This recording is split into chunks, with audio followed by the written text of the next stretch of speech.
All right, we are joined by Wes Mack on single release day. This is it's like Christmas for you. How are you? I'm doing really good. It kind of is like Christmas. It's kind of a weird version of Christmas though, because it's like you've worked so hard at something leading up to it. So usually you're exhausted by the time it's release day. Well, it is here. We're going to play a little bit of that coming up in just a bit, but I wanted to first congratulate you because these are usually done over the phone. This is video. You had to get dressed up for these today, so thank you Oh, for doing that. put on clothes. Well, I think you did. I guess I never Yeah, really yeah, asked anybody. yeah, You yeah. maybe You're you're not gonna not. know. Maybe at the end of the interview we'll find out if I have pants Well, yeah, stick around for that. We'll find out if on. Wes Mack is indeed wearing pants. Nice. That's great. That's one of the better hooks I've probably ever had to keep people, sticking around any video I've put out there in the world. You have a new movie. Is it now? Is it coming out like soon? Right with It, Liam Neeson. yeah, it's out. It came out 1 week ago, I think. Wow. Yeah. That sounds right. Yeah, yeah. And I saw it. I went down to New York last week and saw like a screening of it. It was cool.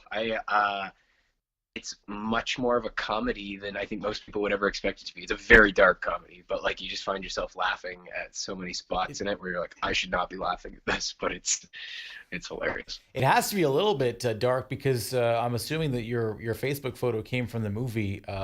Without spoiling it, who beat the crap out of you? Who beat the crap out of me? A couple of gangsters beat the crap out of me. And it looked like really badly. You literally never see me in this movie not horribly beaten up. There are no Wow. scenes where I look like I'm having a good time. Now, hopefully, there wasn't like a lineup of people saying, "No, don't worry about the special effects. I'll do it willingly." Yeah, just pummeled, just straight up pummeled. It was pretty. The two guys who were playing the like gangsters in the scene that who allegedly beat the crap out of me. They're actually two friends of mine who ended up. We didn't know we were all cast in this, and we showed up on Fortress Mountain to shoot the thing, and it was one of my old acting coaches, and just like a friend of mine who we'd met, once or twice before at like a mutual friends party. So it was cool to like show up on set and be like, oh, I know you guys. Yeah, you guys have kicked the crap out of me. Great. Intimidating to work with Liam, or not so bad. It was. You, okay, so going into that and shooting with an actor who's like a big, a very talented actor and A-list actor, you don't want to have that be in the back of your head to be intimidated, but surely like there's no version of it where you can walk in there and not feel something about it, like, and that I've watched his movies for years. So there was a factor of that. I think the key for me though is that like he's so good to act against that it actually, if anything, is really helpful. You get like he just brings so much intensity to it and has that's just a certain switch he turns on and is a pleasure to act against. What is something that maybe we don't even know about the guy that you were surprised about? Is there something about him that you're like, oh man, like I had no idea. I would never have guessed that. He was just extremely humble and like he was one of the few actors of his caliber I've worked with who didn't have a special like Liam Neeson chair. He just came and sat on a bench with the rest of the crew. And actually, here's a fun fact: he would every night. There was a woman who would hand out like per diems to people while we were shooting on the film, and she'd hang out in the lobby of this one hotel and just sort of had it set up. And she was a sweetheart, and she made cookies for everybody. And he would come down every night and have a cookie, like with like the crew or cast. It was like whoever was there. There'd always be 6 or 7 people there, and he'd come down, have a cookie, chat, Wow. and leave. That Yeah, is nobody got. remarkable. So I'm really new to the video thing with the YouTube. Do you have any suggestions for me? Any acting things for me? Do I need makeup? What's the deal? I want to be professional here, and you're a professional actor, so I thought you're the source. Oh boy, well you've come to the wrong place. I'm not even wearing pants. Uh, make sure Hey, you you're not make supposed sure to you wear. spoil that till the end of the interview. Now I don't know if Uh, anyone's gonna stick around anymore. Right, well, I could be lying. I could be lying. I've been known to do There you that. go. All right. Yeah, I don't know, man. I think just get randomly loud at weird points in time, and it'll blow people away. I Um, I also do that in the hallways here at work. And yeah, you know what? People miss you when you're away on vacation more when you're loud once in a while because you're like, man, it's quiet around here when you're not here. I like that.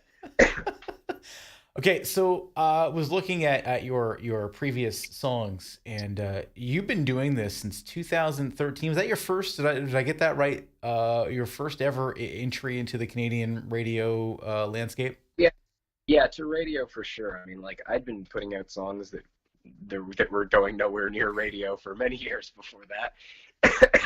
Excuse me. But one sec. That's what I'm talking about. It's the lead up to launch day, and you get very sick. That's never All good. That's never right. good. Yeah, no.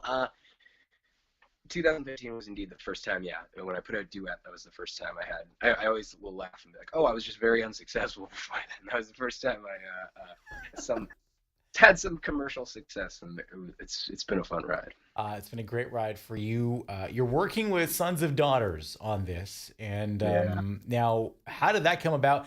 And that's so special because they're so new that you were able to kind of work with them and be part of that. So I love that. How did that come about? So I've known Sons of Daughters. I've known Jimmy and Crystal for a number of years, and I actually had written a number of times with Jimmy, including like almost 2 years ago or something. We would have written "Never Have I Ever," and then we started working on it. And he's a co-producer on it. I'm a co-producer on it. And my friend Jordan's a co-producer on it, which is a funny story in that like this track went through a massive evolution, and that like we finished this song probably a year and a bit ago, and it was done and it was produced one way. And then I, maybe 6 months ago, called everyone involved and got them down to the studio and was like, hey, what if we delete everything and start again?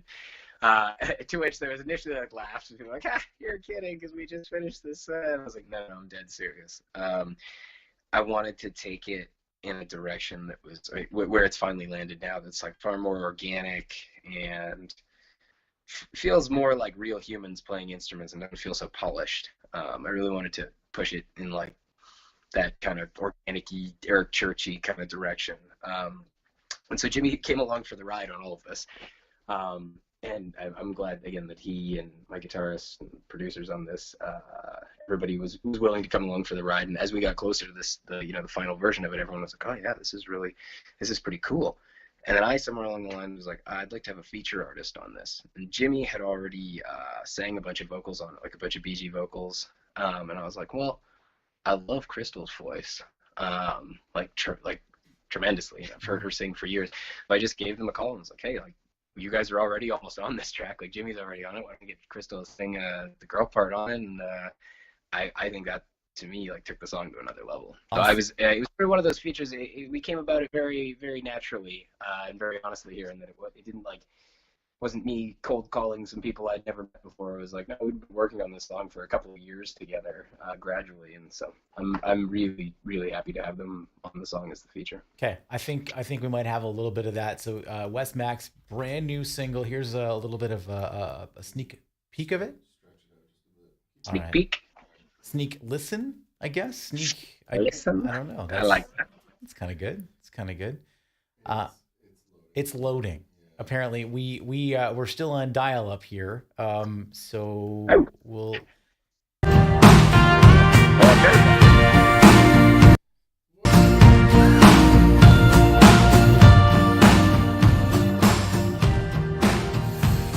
Didn't come here tonight for no love at first sight. Started with a drink of three. You bumped into me. Now I can't believe it, but I got a feeling I'm breaking my rule tonight. Yeah, you're gonna make me change my mind. I chased my luck, I drank too much, I broke my heart in two. I see the world spinning around, now it all comes down to never have I ever fallen for a girl like you. Really holding it. That is tremendous, and you're right. Her voice just works so well, and so does his. That's you guys are great. That's good. Thank you so much. It's Um, honestly a pleasure. It felt like getting back to the way I used to make music in high school and like a garage band kind of thing. It was very like, let's not overthink this and try and mhm. come up with like hooky parts. It was like, let's just get some people in a room and just start playing the song. Okay, so a couple of things just to wrap it up. You say you've known them for a few years. How did you meet Sons of Daughters? I think Jeff Johnson, who I wrote duet with and who produced that song, as a friend of mine, and played in my live band and stuff.